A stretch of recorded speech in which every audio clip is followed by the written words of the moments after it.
To make changes to the contact information pertaining to your domain, click on the Contacts tab. Here you'll get a listing of the registrant, administrative, technical, and billing contacts.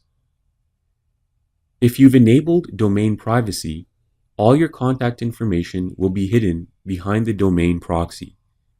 You can see that it states registration private for all the details.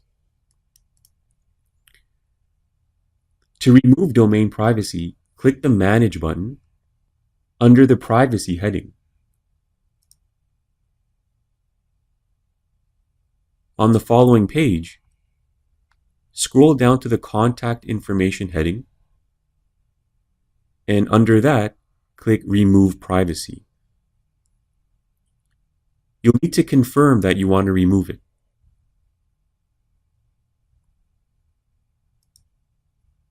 Once you've removed your privacy, you'll be able to see all your personal contact details for the registrant, administrative, technical, and billing contacts.